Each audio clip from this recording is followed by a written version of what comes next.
Hello you beautiful, my name is John, welcome to my channel. This is the MJX 7303 and I was setting it up for another video on the main channel, John Robinson RC. I wanted to get it as low as possible for tarmac.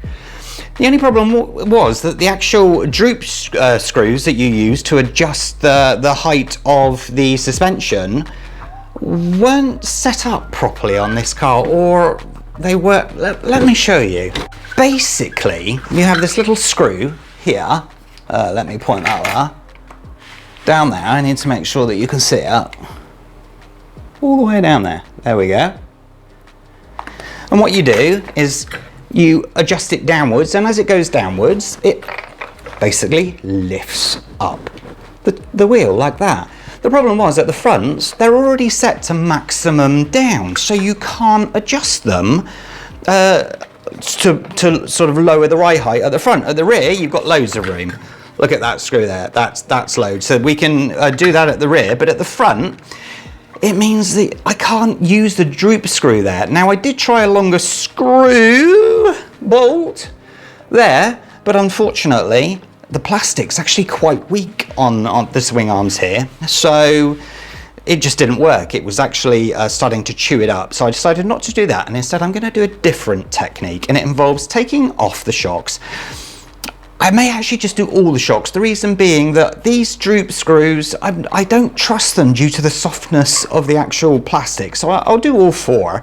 We need to take the shock off, basically take the inner piston out and put a couple of O-rings actually inside the shock. And what that will do is restrict the length of the shock. Therefore, it will literally physically hold the wheel up. So to do that, we have to take off a shock. Now, as you can see, it's a very big car, so it's actually quite awkward to work on, but I'm just going to use the electric screwdriver today. I've got it set on lowest possible torque. Just take this nut and bolt out. It needs to come out a little bit further because it's actually screwed into that, I see. Nice, and on this one we're just going to screw the nut back in.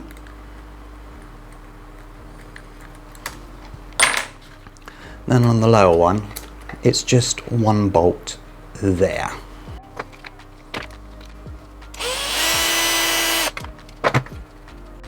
Just take note of which hole it's in. In this case, it's the middle one.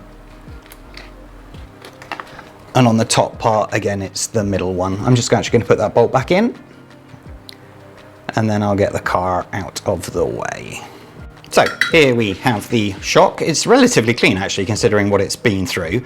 So it's very, very simple to take apart. I am just gonna loosen some of the tension, which involves screwing it upwards. Pull up the spring, and then this lower one pops off. Spring comes off, and then we have access to the actual shock. Now I'm going to try and save the oil on these, basically because the oil that I ordered, the shock oil I ordered, has not arrived. So I have to, there is no other choice for it. So I'm going to just clean the shock up a little bit before I start taking it apart any further. If you don't have any, get some baby wipes. Trust me when I say they remove everything. So we have to take this lower section off, and you want to avoid, don't just grab with any pliers onto the metal here, because if you damage it, that's just going to be going into the O-rings there, and at some point it will just fail. So I have a little piece of rubber here. Here we go. If you don't have one of these, you can just use Allen key, anything. That also works.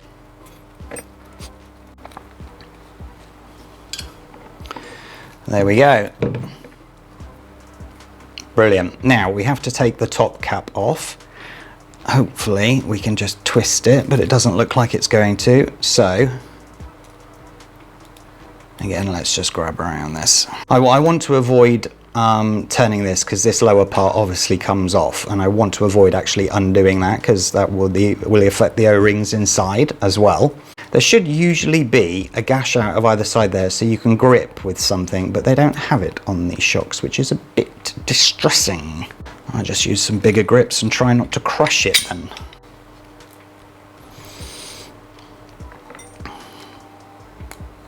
There we go. I never thought I'd be using those grips today, I'll be honest with you.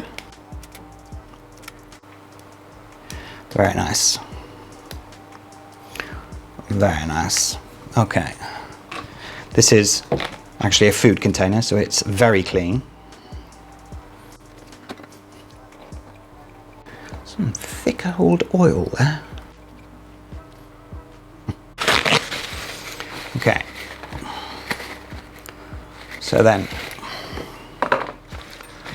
pull the shaft out and we grab our O-rings. Now remember, I need to have enough to go on 4 shocks. So, what have we got here? So, how well does this fit around that? Pretty good, actually. Yeah, I'm happy with that. So, how many should I put on? How many do I have? 2, 4, 6, 8, 10, 12, 14, 16. So 4 on each then. So if you see, when I put this back in, that's now restricting the total length, which is pretty impressive actually. You still can compress it. So like for example, over a jump and stuff, the spring should push it back enough. But do you know what? I don't know if that's giving me enough of the lowered height that I'm after. So,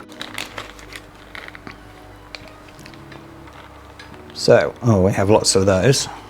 1, 2, 3, 4. So there's the original 4.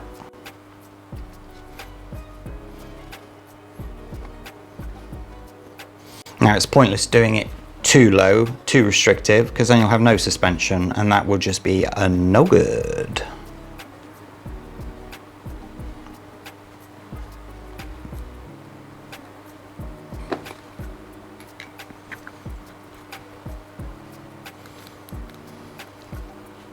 So what have we got? That's good. I like that actually. That's pretty good. Okay, now putting it back together is just the reverse, and I do have a video about how to fill your shocks, so I'm not going to bore you with that. I will put this shock back together and we'll see what it looks like on the car. So ladies and gents, as you can see, that has worked magnificently. If you sort of see here versus that side, the wheels much further up, and you can sort of tell that when I get to this level as well. So I'm going to get on and do the other 4. So ladies and gents, that's quite low in my opinion. I wanted to leave a little bit of suspension, obviously for the bumps, but that turned out even better than I anticipated. So just a couple of points that I wanted to show you. On the fronts, I've moved it to the outer to get a little bit lower as well, and oh, this car is so large. And at the rears, I've done the same thing all the way on the outer. At the rears, I've left it in the center on the top one, and at the fronts, I've moved it to the inner one, so more towards the center. This car is so large. That worked really well, and I'm very happy with it.